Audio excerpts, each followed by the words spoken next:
Alright guys, so after you exported everything, you should have a file called Untitled Project, or whatever you named the composition. And you just want to, and it should be a Cinema 4D file. If you don't have Cinema 4D, I don't know why you're watching this tutorial. And yeah, so now you just gonna wanna double click it. I just got a text, and I'm not gonna respond because ain't nobody got time for that. Alright, and the scale, if you did this correctly, should be at 10 centimeters. Press OK, and this is the important part. This is where the image file really needs to be. So you want to go, okay, so you want to go into this, sorry Kevin, I'm going to have to close this little tab. And then, so you're going to see these 4 arrows going in all separate directions with a white orb in the middle, up in this taskbar, or the toolbar. You want to hold down your mouse and go over background and release. So now you have a layer called background. You want to double click in this box that says materials, double click on your material. Where it says texture, you should see a giant bar right next to it. You want to click that bar. You want to find where all your pictures are saved, tutorial, and you just want to click the very first one. Don't worry, this is also just gonna use all of them, so do not worry. When it says this image is not in the document search path, I'm not sure if this will happen to you, but it happens to me. Just press no. Next you want to re-click on this long bar, go into animation at the top, and click on calculate. What this does is that it brings in all the other images as a movie. So pretty much your background color now is a movie, believe it or not. So now you want to go into MoGraph up in this very top toolbar and pretty much hold it down and go down to MoText. Now I'm going to be showing you guys how I do my text. This will just be called tutorial. Spelled tutorial wrong, I'm a genius. And I usually move it over. Be sure to center it, because centering is important.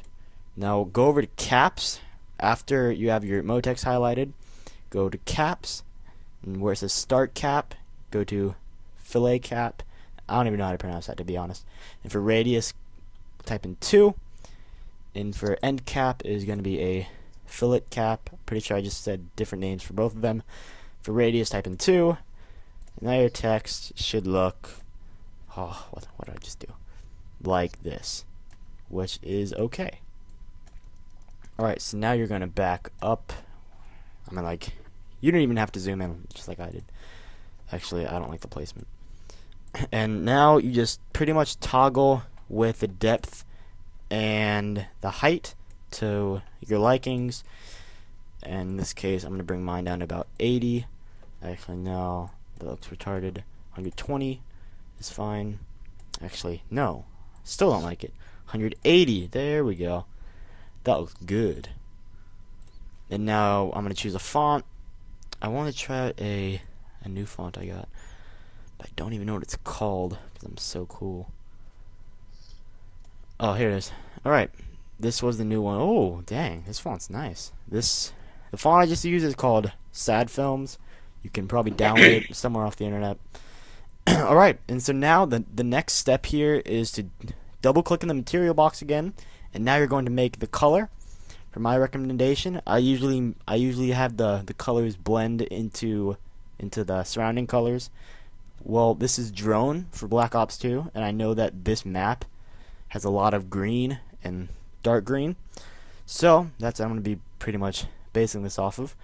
So you're going to see all these options in the material editor, and you just want to uncheck specular and make sure you're clicked on color and click on this little color box, which you're going to need to double click, and then you're going to want to pick a color that you want. So right about there, go into reflection. You need to check that box or else nothing will show up.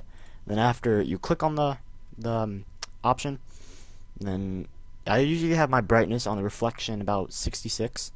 So now you need a color on the reflection, and the color, you want it close to the color you had, but you want it a little more white, if that makes sense. So here, I'm just going to drag it up a little bit, and boom, we have our color. So now just drag that right onto the text.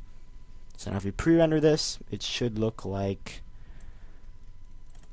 this, which is pretty good, I think. So now what you're going to want to do is just to make the text a little bit more out there, you're going to want to hold down the 4 arrows with the white orb thingy, and then go to light and release, and drag the light out a little bit. Move it up, just try to center it with the text, move it to the right, then copy and paste by Control C and Control V whilst highlighting the layer, and just drag this onto the opposite side. So now this should look like this, and the only difference is it's a little brighter. But if we pre-render this just like I am doing right now, you can see that it's not really reflective as we wanted it. So now what we need to do, and this is going to sound crazy, but we need to import a giant circle or a sphere right in the middle of the text, and we need it to pretty much engulf the whole text. Ooh. Like so. Sounds kinky. Alright, so now what you want to do is you want to find your background layer that you previously created at all the beginning of this. Click on the color, hold down Control, and drag it onto the sphere layer. So now the sphere should have the same texture as the map, and it should look like this weird little bubble thingy. So now when you click on the color for the sphere, you should see an option called projection. You want to change this to spherical, which is the very first option. Well, for this version, Cinema 4D R12. And now, so while you have the color selected, go up here onto tabs. I mean, not tabs, tags, and go to Cinema 4D tags and find compositing. It should have a little movie clipper thingy, action thingy. So now you want to check composite background and uncheck cast shadows, receive shadows, and seen by camera. So now when you render this, this is a lot more shinier than we wanted, and it just looks awesome. So now we can just disable us being able to see it on the screen by pressing these two top, the top button until it turns red. So click, click, and it's gone. Alright, I'm just gonna center this some more since I just moved the text. And now what we're gonna want to do is we're gonna want to create a copy of the text layer. So Control C, Control V, and we want to change the caps to radius 3, and that is it. So now you're all done. And what you want to do now is you want to go over to the materials, click on the green material, Control C, Control V, and on a Mac that would be Command C and Command V. So now for color, change it to white, and for reflection color, change it to white. Now we want to apply that onto the copy of the text layer. So now you should see it like this. So now when you click on the text layer, move it back until you can see the green layer, which in this case you would have probably a different color. So now when you pre-render this, this looks great. Alright, so now your text should follow the camera tutorial, and this just looks great. And yeah, this is actually looking really good.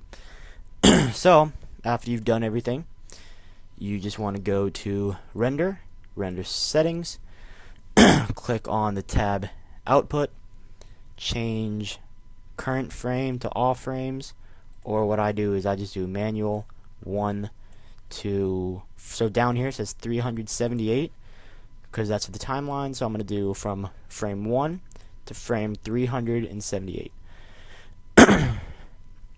So now go into save, go into QuickTime Movie, and find a place to save this. I'm just going to save it on my desktop as tutorial